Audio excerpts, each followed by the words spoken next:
안녕하세요. 저는 여러분의 고등학교 통합사회에 대한 궁금증을 해결해드릴 꾹쌤입니다.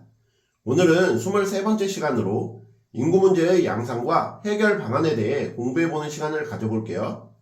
세계의 인구는 지역의 특성에 따라 불균등하게 분포하는데 자연적으로 온화한 기후, 비옥한 토양 등 자연 조건이 유리한 지역, 사회 경제적으로는 일자리가 풍부하고 사회 기반 시설이 잘 갖추어진 지역에 인구가 밀집되어 있습니다.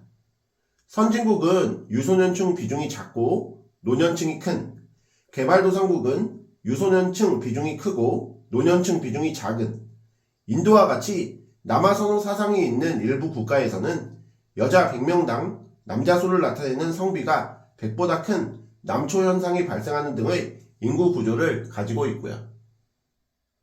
최근에는 경제적 원인에 의해 국제적 인구 이동이 많아지고 있는데 개발도상국이 많은 중남부 아메리카와 아프리카는 인구의 순유출 경향을, 산업이 발달한 북부 아메리카와 유럽, 오세아니아는 인구의 순유입 경향을 보이고 있다는 점도 기억해 두셔야 해요.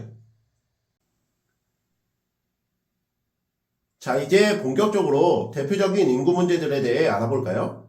먼저 선진국에서는 경제발전에 따른 여성의 사회진출 증가로 출생률이 낮고 의학 발달과 생활수준 향상으로 평균 기대수명이 늘어나면서 저출산, 고령화 문제가 심각한데 이로 인해 생산연령 인구수, 즉 청장년층 감소에 따른 노동력 부족 문제, 노년인구 부양비 증가 등이 발생하고 있습니다. 이와 반대로 개발도상국에서는 사망률은 낮아졌지만 출생률이 높아 인구가 급격히 증가하고 경제발전 속도가 인구 증가 속도를 따라가지 못하면서 인구 과잉 문제가 발생하고 있는데 이로 인해 기아, 빈곤, 실업, 인구 과밀화에 따른 도시 문제 등이 발생하고 있고요. 개발도상국들에서는 이를 해결하고자 인구 증가 억제 정책, 인구 부양력을 높이기 위한 경제성장 정책 등을 시행하고 식량 생산을 증대하기 위해 노력하고 있습니다. 또 다른 대표적 인구 문제는 개발도상국에서 임금 수준이 높고 고용기회가 많은 선진국으로의 이동, 분쟁지역에서 발생한 난민의 이동 등 인구 이동에 따른 문제인데 이로 인해 인구 유출국가는 청장년 노동력의 감소, 인구 유입국가는 원주민과 이주민 간의 일자리를 둘러싼 경제적 갈등, 종교적 차이로 인한 문화적 갈등에 직면해 있어요.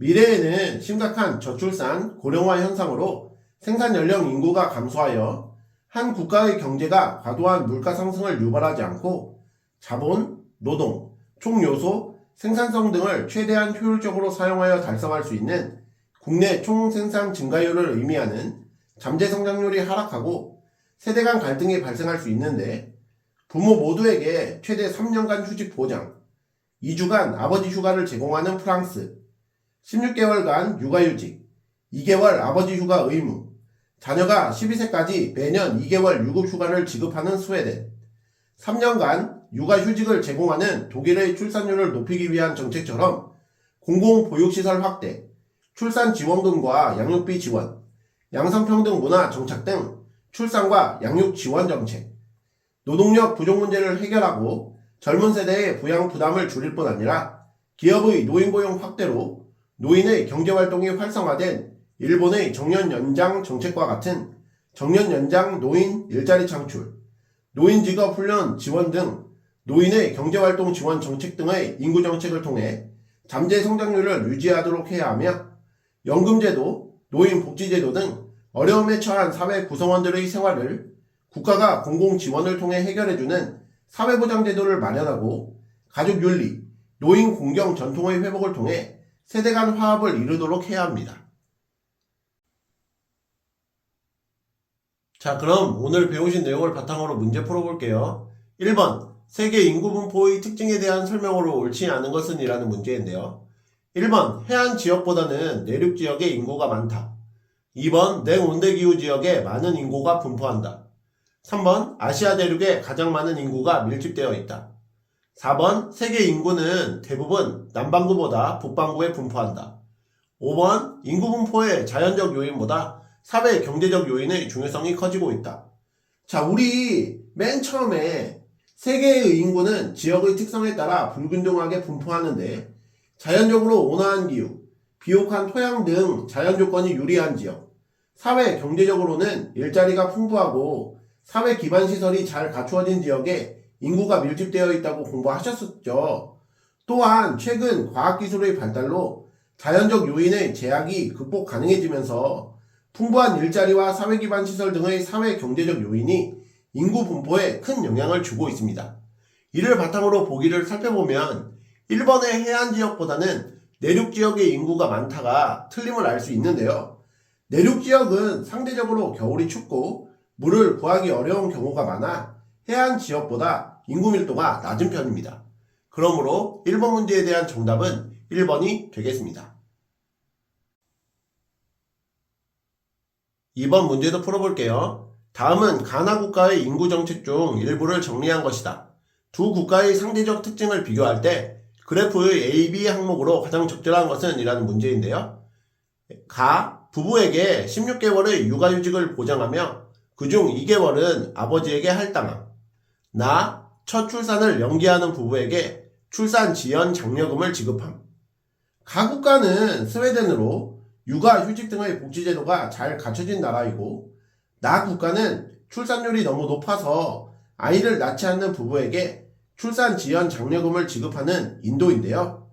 그림을 보시면 A는 가 국가에서는 수치가 높고 나 국가에서는 수치가 낮은 항목이므로 노년 인구 부양비나 65세 이상 인구 비율이 알맞고 B는 그 반대이니까 출생률이나 인구의 자연 증가율이 맞겠죠. 이를 바탕으로 보기를 살펴보시면 2번에 A의 노년 인구 부양비, B의 출생률이 정답임을 아실 수 있을 겁니다. 그러므로 2번 문제에 대한 정답은 2번이 되겠습니다. 오늘의 마지막 3번 문제도 풀어볼게요. 미래 세대를 위한 인구 정책으로 적절하지 않은 내용을 말한 학생은? 이라는 문제인데요. 1번 민기, 출산 및 양육 지원금을 늘려야 해. 이것은 맞죠? 우리 공공보육시설 확대, 출산 지원금과 양육비 지원 등의 출산 장려 정책 등을 시행해야 된다고 공부하셨던 거 기억나실 거예요. 2번 영민, 노인의 경제적 자립을 지원해야 돼. 이것도 맞죠? 3번 지훈, 청년 일자리 확보를 위해 정년을 단축해야 해. 이것은 잘못됐죠. 정년 단축은 평균 기대 수명이 계속 늘어나는 현 상황에 맞지 않습니다. 특히 일본 등도 노동력 부족 문제를 해결하고 젊은 세대의 부양 부담을 줄일 뿐 아니라 기업의 노인 고용 확대로 노인의 경제활동이 활성화되도록 정년 연장 정책을 시행하고 있다는 거 공부하셨었어요. 4번 민연, 양성평등한 성 역할에 대한 이해를 높이는 방안을 마련해야 돼. 이것도 맞죠? 5번 종연, 미래 세대의 부담을 줄이기 위한 사회복지 비용 논의가 필요해. 이것도 맞습니다. 그러므로 3번 문제에 대한 정답은 3번이 되겠습니다. 이상으로 고등학교 통합사회 23번째 시간 인구 문제의 양상과 해결 방안에 대해 공부해 보셨는데요. 복습 열심히 하시고 다음 시간에 뵙겠습니다. 감사합니다.